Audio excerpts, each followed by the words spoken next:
श्रीराम समर्थ. चातुर्मासानिमित्त आपण रोज थोडंसं चिंतन पाहण्याचा प्रयत्न करत आहोत. नवरात्रीचं अत्यंत सुंदर पर्व सुरू आहे आणि आज नवरात्रामधील चौथी माळ, चौथा दिवस. भगवतीच्या चरणी आपण सर्वजण उपासना करून खऱ्या अर्थानं देवीजवळ अनेक प्रकारच्या स्वतःच्या चांगल्या इच्छा पूर्ण करण्यासाठी आपण मागणं मागतो की हे देवी, माझ्या अशा इच्छा आहेत त्या पूर्ण कर. पण मला एक सांगा आणि आपणही विचार करा, आपण जितकं जितकं देवाला मागू आणि परमेश्वरानं देवीनं तितकं जरी आपल्याला दिलं तर मला सांगा आपल्या मागण्या बंद होतात का बरं?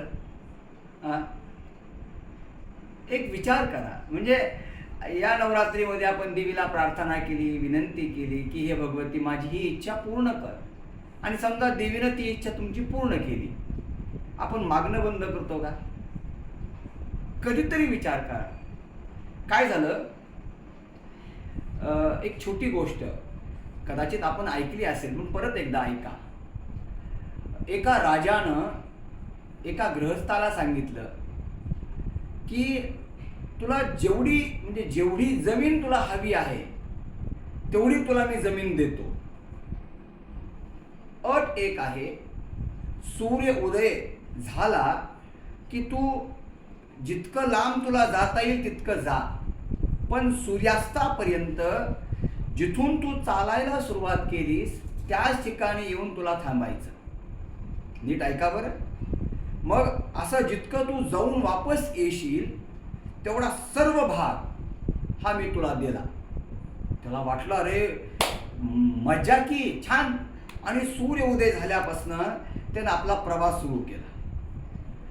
तो जातोय जितका पुढे जाईल तितकी ती चांगली भरीव जमीन, बागायती जमीन पाहून त्याला असं वाटतं, नाही अजून पुढे मी जाणार.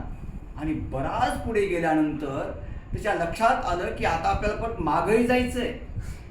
जिथून आपण सुरुवात केली तिथपर्यंत, म्हणजे तिथं आपल्याला पोहोचायचंय. आणि मग त्याची धावाधाव सुरू झाली. मग मध्ये धावत जाणार, मग परत हळू चालणार. असं करत सूर्यास्त होण्याची वेळ. पाणी पिण्याची त्याला सोय नाही, त्याला जेवावंसं वाटत नाही, कारण तिथं पोचायचंय जिथून सुरुवात केली तिथं. परिणाम काय झाला, सूर्यास्त होईपर्यंत धावत तिथपर्यंत जाण्याचा त्यानं प्रयत्न केला. सूर्यास्त झाला, तो तिथं पोहोचला. पण पोहोचल्यानंतर काय झालं, पळत असल्यामुळे, पाणी न पिल्यामुळे तो जिथून त्यानं सुरुवात केली तिथं पोहोचल्याबरोबर तो मरण पावला. आलं लक्षात? मला इतकं मिळावं या नादामध्ये इतका तो धावत गेला. आणि शेवटी काय मिळालं, राजानं सर्व जमीन त्याला दिली. पण शेवटी ज्यावेळेस गेला ना, अगदी काही अंतरावरच त्याला जावं लागलं, त्याला पुरावं लागलं किंवा त्याला जाळावं लागलं. मला सांगा, आयुष्यात काय कमवलं? मला असं म्हणायचं नाही की कमवायचं नाही, बिलकुल कमवलं पाहिजे.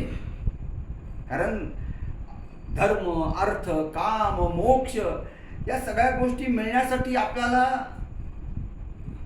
कमवलंच पाहिजे. धैर्यहारी पलंगावर कुणी देणारं नाहीये.